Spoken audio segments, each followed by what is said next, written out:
असल दुनिया में जब भी कोई मरता है तो उसका किस्सा वहीं पर खत्म हो जाता है। लेकिन आज की कहानी में हमें देखेंगे कि कैसे एक इंसान बार बार मरता है और हर बार मरने के बाद वो एक नए शरीर में खुद को पाता है। कहानी की शुरुआत में हम मारिया नाम के एक लड़की को देखते हैं जिसे अभी अभी किसी का फोन आया था और वो तुरंत ही यहाँ से चली जाती है। अब उसके जाते हम यहीं पर सैम को देखते हैं और मिया सैम के साथ ही थी। सैम बाथरूम में जाता है और वो बहुत ही गौर से अपने आप को आईने में देखने लगता है और कुछ ही देर बाद उसका सर बहुत ही तेजी से दुखने लगता है, जिसके बाद पता नहीं सैम को क्या हो जाता है और वो मिया को ढूंढने के लिए निकल जाता है। यहाँ सैम देखता है कि मिया एक आर्मी ऑफिसर के साथ है और ये आर्मी ऑफिसर और कोई नहीं बल्कि मिया का हस्बैंड है, जो कि 1 साल बाद अपने घर वापस आया था और इसी 1 साल में मारिया ने सैम के साथ अफेयर कर लिया था। अब ये बात सैम भी जानता था, लेकिन वो मारिया से बेइंतहा प्यार करने लगा था और मारिया को उसके हस्बैंड के साथ देखकर सैम को बिल्कुल भी अच्छा नहीं लगता। तभी वापस से सैम के सर में दर्द होने लगता है और उसे ऐसा लगता है कि उसका सर अब फटने वाला है। दरअसल ये सैम के साथ पहली बार नहीं था, उसके साथ ऐसा बचपन से होते आया था। दरअसल बचपन में सैम की बहन और सैम साथ में फोटोग्राफ ले रहे थे और यहाँ पर सैम की बहन उससे कैमरा छीनकर एक चट्टान के पास जाकर नीचे की फोटो लेने लगती है। तभी सैम उसके पास आता है और वो उससे कैमरा छीनने की कोशिश करने लगता है। अब इसी छीना झपटी के बीच सैम की बहन नीचे पानी में गिर जाती है और अब वो पानी में डूबने लगी थी और अपनी बहन को बचाने के लिए सैम भी पानी में कूद जाता है। तभी वहाँ पर एक आदमी आता है और वो सैम को वहाँ से निकाल कर ले आता है। अब यहाँ पर सैम तो बच चुका था, लेकिन उसकी बहन वहीं पर मारी जाती है और ये सदमा सैम के लिए बहुत बड़ा था। तभी से सैम को ये बीमारी है और हमेशा उसके सर में दुखते रहता है। अब इस घटना के बाद सैम अपने आप को अपनी बहन की मौत का जिम्मेदार समझता था और इसी वजह से उसके दिमाग का संतुलन थोड़ा हिल गया था और उसे ऐसा लगने लगा था कि उसकी बहन कहीं ना कहीं उसके शरीर में ही जिंदा है। अब इसी बात को देखते हुए सैम के पेरेंट बहुत ही ज्यादा परेशान हो जाते हैं और वो उसे तुरंत ही एक साइकेट्रिस्ट के पास ले जाते हैं। वो डॉक्टर उन्हें बताती है कि आप अपने घर पे ऐसी कोई भी चीज ना रखें जो सैम को उसकी बहन की याद दिलाए। जिसके बाद सैम के पेरेंट्स अपने दिल पर पत्थर रखकर अपनी बेटी की सारी निशानियों को जला देते हैं। अब क्या करे, बेटी तो नहीं रही लेकिन बेटे को बचाना है। अब वक्त गुजरता है और सैम अब बड़ा हो चुका था और साथ ही वो काफी हद तक ठीक हो चुका था, लेकिन अब उसके पेरेंट्स इस दुनिया में नहीं थे। लेकिन जब भी उसका सर दुखता है तो कोई भी ये नहीं जान पाता कि उसके सर में आखिर क्या तकलीफ है। सैम एक पैरामेडिक होता है और उसका इकलौता दोस्त जेम्स होता है। अब ये दोनों मिलकर एक बार में जाते थे जहाँ मिया आया करती थी और ये तीनों साथ में मिलकर ड्रिंक करते और उसके बाद खूब एंजॉय करते थे और आज सैम मिया का ही इंतजार कर रहा था। अब कुछ ही देर बाद वहाँ पर मिया आ जाती है, लेकिन आज वो अपने पति के साथ आई थी, जिसको देखकर सैम अंदर ही अंदर जलने लगता है। अब मिया अपने पति को यहाँ पर सभी से मिलवाती है और ये देखकर सैम ये सोचने लगता है कि ये कैसे किसी और के साथ इतना खुश हो सकती है और यही सोचकर सैम को बहुत ही ज्यादा जलन होने लगती है। अब घर जाकर सैम मिया को कॉल करता है, जहाँ मिया उसे कहती है कि देखो सैम, अब तुम मुझे भूल जाओ और प्लीज मुझे कॉल मत करना, मुझे अपने परिवार के साथ चैन से रहने दो। अब ये सुनने के बाद सैम के सर में वापस से जोरदार दर्द होने लगता है और वो दर्द इतना शदीद था कि वो इस दर्द को बर्दाश्त नहीं कर पा रहा था। तभी वो एक छोटा सा बॉक्स खोलता है जिसके अंदर काफी फोटोग्राफ थी जो उसने और उसकी बहन ने मिलकर क्लिक किए थे। साथ ही इसमें एक छोटा सा लेटर होता है जो सैम ने ही लिखा हुआ होता है। इसमें लिखा था कि मैं सैम हूँ, सारा का बड़ा भाई, और मैं उससे बहुत ही ज्यादा प्यार करता हूँ और जब भी उसे डर लगे या वो खुद को अकेला फील करे वो मेरे पास आ सकती है, क्योंकि मैं उसे प्रोटेक्ट करने के लिए कुछ भी कर सकता हूँ। अब ये सब पढ़कर सैम को अपने बहन की बहुत याद आती है और उसके साथ बिताया हुआ अपना पूरा बचपन उसको याद आने लगता है। अगले दिन जेम्स का बर्थडे होता है और सैम उसके साथ बर्थडे सेलिब्रेट करने के लिए उसके घर जा रहा होता है। अब उसके घर के बाहर आने के बाद जैसे ही वो कार से उतरता है तभी वो देखता है कि वो छोटा वाला बॉक्स जिसके अंदर वो फोटोग्राफ थी वो गाड़ी के पीछे वाले सीट पर किसी ने रख दिया है। अब ये देखकर सैम पूरी तरह हैरान कि ये बॉक्स यहाँ पर कैसे आया। खैर सैम यहाँ पर ज्यादा कुछ सोचता नहीं है और वो तुरंत ही उस बॉक्स को अपने बैग के अंदर डाल लेता है। अब जेम्स सैम को देखकर बहुत ही ज्यादा खुश होता है और वो उसके साथ फोटोग्राफ खिंचवाने की कोशिश करता है, लेकिन कैमरे के साथ अपनी दर्दनाक यादों को देखते हुए सैम उससे फोटो खिंचवाने के लिए मना कर रहा होता है। अब यहाँ पर जेम्स की वाइफ का नाम सारा होता है, जो कि मिया की बहन होती है और जेम्स के बर्थडे में मिया और उसके हस्बैंड भी आए होते हैं। अब ये सारे लोग झील के पास होते हैं और सभी लोग झील के अंदर नहा रहे होते हैं। तभी यहाँ सैम मिया से कहता है कि तुम अपने पति को छोड़ दो और मेरे पास आ जाओ, क्योंकि मैं तुमसे बहुत प्यार करता हूँ। लेकिन मिया उससे कहती है कि देखो, मैं तुम्हें आखिरी बार समझा रही हूँ कि तुम मुझसे दूर रहो, क्योंकि मैं अपना परिवार तोड़वाना नहीं चाहती। मैं अपने फैमिली के साथ खुश हूँ और मैं ऐसे ही रहना चाहती हूँ। अब ये सुनते ही सैम के सर में बहुत ही तेजी से दर्द होने लगता है और तभी उसको कुछ भी दिखाई नहीं दे रहा था और वो देखते ही देखते बेहोश हो जाता है। और जब उसकी आंख खुलती है तो वो अपने आप को जंगल में पाता है और यहाँ पर उसको ढूंढते हुए जेम्स आता है। जेम्स उसे कहता है कि हम पिछले 2 घंटे से तुम्हें यहाँ पर ढूंढ रहे थे, लेकिन सैम को खुद भी नहीं पता था कि वो यहाँ पर क्या कर रहा है और वो उसे कुछ भी नहीं बता पाता। तब जेम्स उसे कहता है कि कुछ देर पहले तो तुम सबसे बहुत ही खुलकर बात कर रहे थे और अचानक तुम गायब हो गए। अब ये सुनने के बाद सैम पूरी तरह हैरान। सैम ये सोचने लगता है कि वो तो सिर्फ मिया से बात कर रहा था और उसके बाद उसे कुछ भी याद नहीं। तब जेम्स उसे एक वीडियो बताता है जो कुछ देर पहले ही जेम्स ने रिकॉर्ड किया था और इसके अंदर सैम भी मौजूद था, जो कि बहुत ही खोलकर सबसे बात कर रहा था और वो अपने बचपन के बारे में सभी को बताने लगा। पर इस समय सैम को कुछ भी याद नहीं है। अब कुछ देर बाद वो मिया से अकेले में मिलता है और एक बार फिर से वो मिया को कहता है कि तुम प्लीज वापस मेरे पास आ जाओ, क्योंकि मैं सिर्फ तुम्हारे साथ ही कंफर्टेबल फील करता हूँ और अगर तुम मेरे साथ नहीं रही तो मैं पूरी तरह पागल हो जाऊंगा। लेकिन मिया उसको फिर से वार्न करते हुए कहती है कि तुम ये जिद प्लीज छोड़ दो, क्योंकि ऐसा कुछ भी नहीं हो सकता। तभी मिया का पति वहाँ पर आ जाता है, लेकिन उसने इनकी बातें नहीं सुनी थी और वो मिया को लेकर वहाँ से चले जाता है। अब सैम को यहाँ पर रहने में बिल्कुल भी अच्छा नहीं लग रहा था और वो अपनी गाड़ी लेकर अपने घर की तरफ जाने लगता है। तभी टाइलर भी अपनी कार लेकर वहाँ पर पहुँच जाता है और वो चिल्लाते हुए सैम से कहने लगता है कि गाड़ी रोको वरना बहुत बुरा होगा। अब सैम को कुछ भी समझ नहीं आ रहा था और वो तुरंत ही गाड़ी को रोक देता है। तब टाइलर उससे बोलता है कि मैंने तुम्हारी और मिया की सारी बातें सुन ली थी, सच सच बताओ तुम्हारे और उसके बीच में क्या चल रहा है। तब सैम बोल देता है कि हम बस अच्छे से दोस्त हैं, इसके अलावा हमारे बीच कुछ भी नहीं चल रहा है। लेकिन टाइलर बहुत ही गुस्से में था और वो तुरंत ही अपनी गन निकाल लेता है और वो फिर से सैम से यही पूछता है कि सच सच बताओ तुम्हारे और मिया के बीच में क्या चल रहा है। लेकिन सैम बार बार ये कह जा रहा था कि मैं और वो बस अच्छे दोस्त है, इसके अलावा हमारे बीच में कुछ भी नहीं है। जिस वजह से टाइलर गुस्सा हो जाता है और वो गन से उसके सर पर एक वार करता है, जिस वजह से सैम जख्मी हो जाता है और उसके सर से खून निकलने लगता है। अब टाइलर यहाँ पर इतना गुस्सा था कि वो सैम को लगातार बुरी तरह मारने लगता है और आखिरकार सैम उसे बता देता है कि वो और मिया एक दूसरे से बेइंतहा प्यार करते हैं।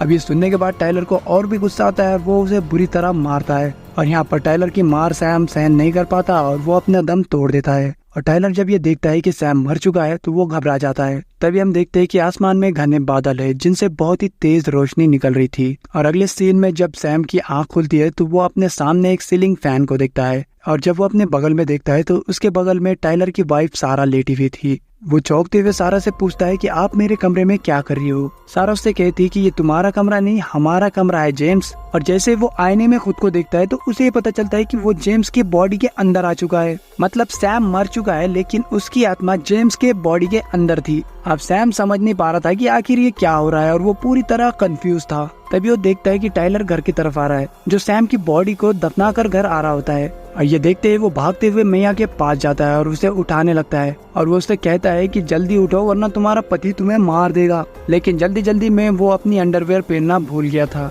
और जेम्स को नंगा देखकर मिया उसके ऊपर चिल्लाने लगती है। तभी वहाँ पर सारा भी आती है और वो टाइलर के ऊपर चिल्लाने लगती है और वो कहने लगती है कि तुम मेरे बहन के साथ ये क्या कर रहे हो।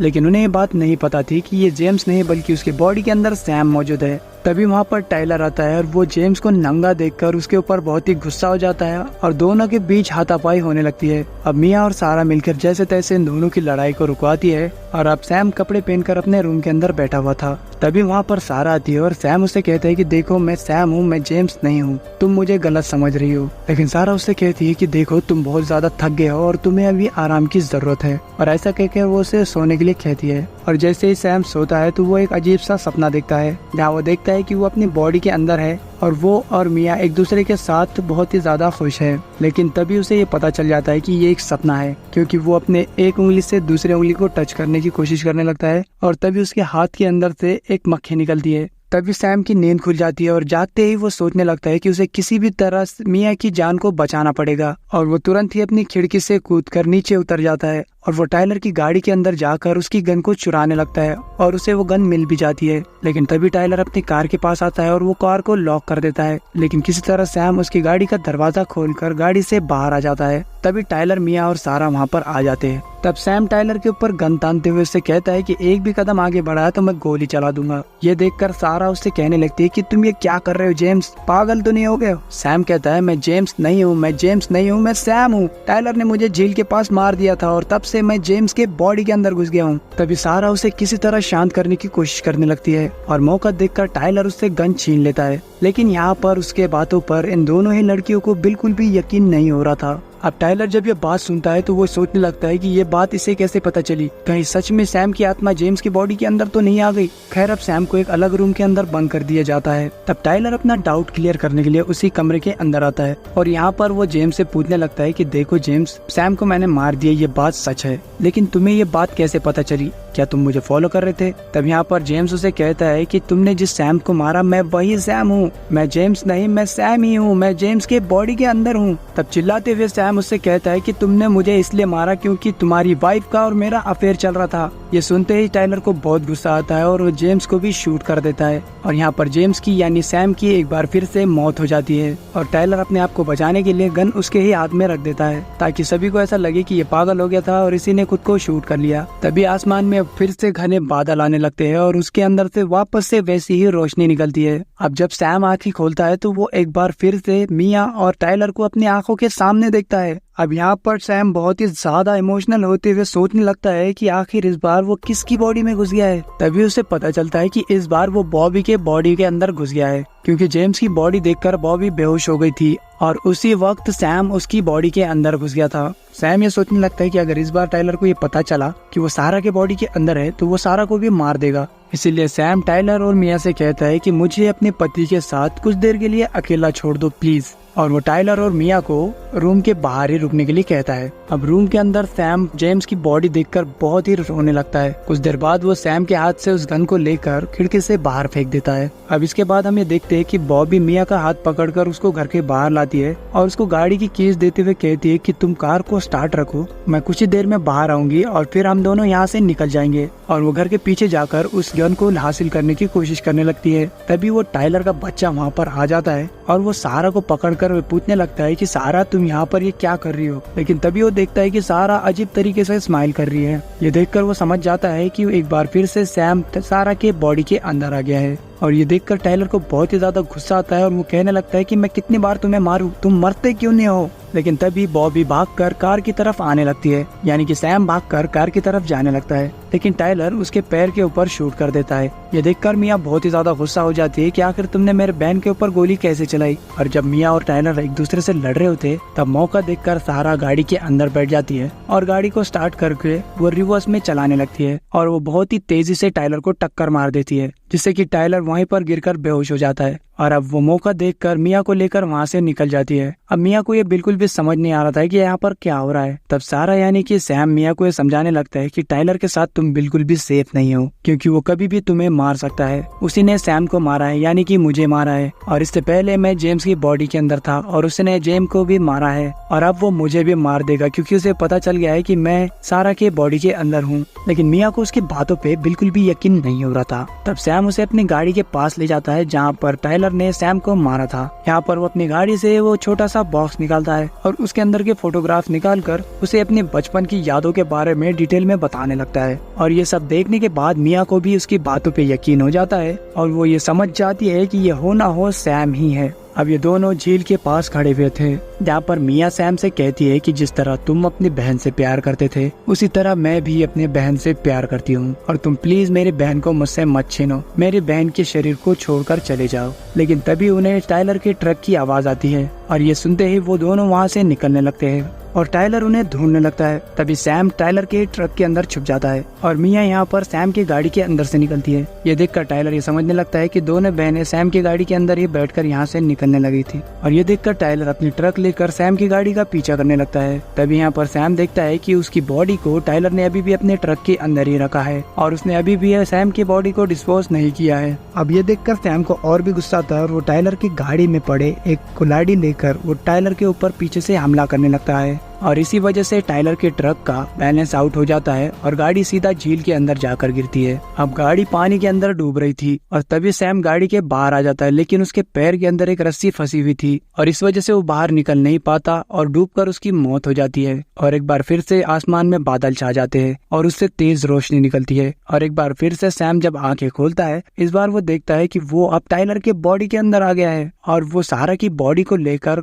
झील से बाहर आ जाता है। तभी मिया ये देख लेती है कि टाइलर सारा की बॉडी को लेकर झील से बाहर आ रहा है। तो मिया टाइलर के ऊपर बहुत ही चिल्लाने लगती है, लेकिन टाइलर उसे इशारा करके बताता है कि वो टाइलर नहीं बल्कि सैम है और वो थोड़ी देर में CPR देकर सारा को भी जिंदा कर देता है। अब अपनी बहन को जिंदा देखकर मिया बहुत ही खुश थी और वो उसे गले लगाकर रोने लगती है। तभी टाइलर को आसमान में वही बादल नजर आते हैं और वो देखते ही देखते वो बादल बहुत ही ज्यादा घने होने लगते हैं और उससे एक बार फिर से एक तेज रोशनी निकलती है और अगले ही सेकंड में टाइलर की बॉडी से सैम की आत्मा बाहर निकल जाती है। यहाँ पर सैम ने मिया से किए अपने उस वादे को निभा लिया था। इसके बाद हमें ये बताया जाता है कि आखिर कैसे सैम मरने के बाद अलग अलग बॉडी में इंटर करता था। दरअसल सैम अपनी बहन से बहुत प्यार करता था और अपनी बहन की मरने के बाद वो अपने आप को ही अपनी बहन का कातिल मानने लगा था और वो यहाँ पर वो चाहता था कि उसकी बहन की आत्मा भी उसके साथ उसके शरीर में ही रहे, हमेशा से उसके साथ ही थी उसके शरीर में। और इसी वजह से सैम अलग अलग बिहेव करता था। जब वो सैम के रूप में होता था तो वो नॉर्मल होता था और लेकिन जब वो सारा के रूप में आता था तो उसके सर में बहुत ही तेज दर्द होने लगता था और इसी वजह से उसको बहुत ही अजीब अजीब फील होता था। दरअसल उस दिन जब सैम जेम्स के घर उसका बर्थडे सेलिब्रेट करने के लिए गया था तब कुछ देर के लिए सारा की आत्मा ने सैम के बॉडी के ऊपर कंट्रोल पा लिया था। इसीलिए सैम अचानक से जंगल में पाया गया था क्योंकि उस टाइम पर सैम की बॉडी के ऊपर सारा का कंट्रोल था और इसी वजह से सैम को कुछ भी याद नहीं था। और यही वजह थी कि वीडियो के अंदर सैम ने जो भी बताया उसके बारे में भी सैम को कुछ भी याद नहीं था। और वो छोटा सा बॉक्स जिसके अंदर उसके बचपन की फोटोग्राफ थी उस बॉक्स को भी सारा की आत्मा ने सैम की बॉडी के थ्रू कार के अंदर रखवाया था और इसी वजह से सैम को ये भी याद नहीं था कि वो बॉक्स वहाँ पर कैसे आया। दरअसल उसकी बहन की आत्मा हमेशा से ये चाहती थी कि सैम उसको कभी भी भूल ना पाए और वो अपने भाई के साथ ही रहना चाहती थी। और उस दिन जब टाइलर ने सैम को मारा था तब सारा की आत्मा ही आसमान में तेज रोशनी को इकट्ठा कर लेती है और उसकी मदद से वो सैम की आत्मा को जेम्स के बॉडी के अंदर डाल देती है और जेम्स के मरने के बाद सारा की आत्मा ही सैम को बॉबी के बॉडी के अंदर घुसने में मदद करती है।